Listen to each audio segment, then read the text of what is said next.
These are the top 10 stories on TV Platinum. On number 1, members of the House of Representatives have raised concerns over the resurgence of terrorist attacks in the northeast, calling for a robust military response to halt the growing violence. The lawmakers spoke following a motion of urgent public importance moved by Honorable Ahmed Satomi on Tuesday.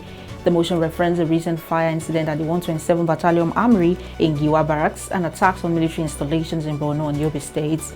Lawmakers expressed alarm over the increasing frequency of Boko Haram assaults on military bases, which have led to the loss of both civilian and military lives, and warning that surrounding communities remain in grave danger. On number 2, the Senate has constituted an 18-member committee to oversee the activities of Vice Admiral Iyabo Ojo, retired, the sole administrator of Rivers State. Senate President Godswill Akpabio announced the formation of the committee on Tuesday during plenary, stating that the move is aimed at enhancing transparency and accountability in the state's governance. Senate Leader Okoyemi Bamidele will chair the committee. On number 3, former Vice President and 2023 presidential candidate Atiku Abubakar has dismissed speculations about plans to defect to the ruling All Progressive Congress APC.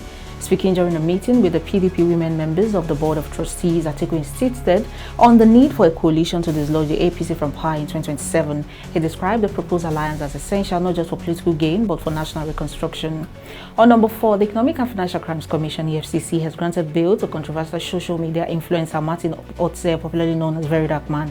The agency said he was invited over multiple petitions concerning the alleged financial misconduct but failed to respond to previous invitations. His arrest followed his continued absence despite repeated attempts to contact him.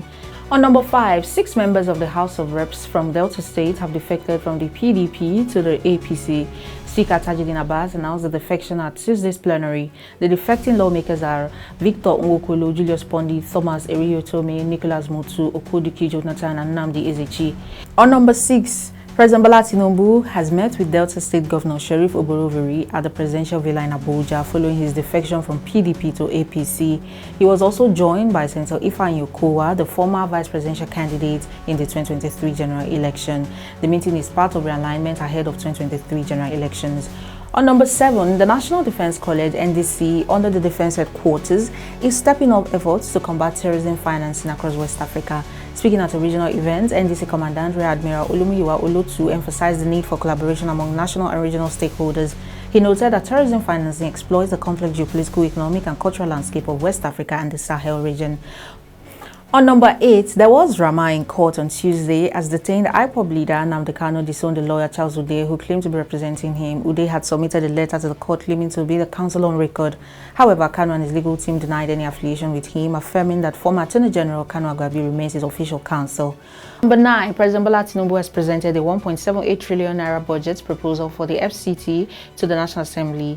The proposal was read by Speaker Tajuddin Abbas on Tuesday. Tinubu urged lawmakers to expedite passage of the budget, which is aimed at funding critical infrastructure and development projects in the nation's capital. And lastly, Nollywood actress Iyabo Ojo has confirmed that she was recently invited by the EFCC in connection with the money spraying at her daughter's high-profile wedding to Tanzania singer Juma Jux. In an Instagram post on Tuesday, Ojo revealed she honored the EFCC's invitation after returning from an overseas trip.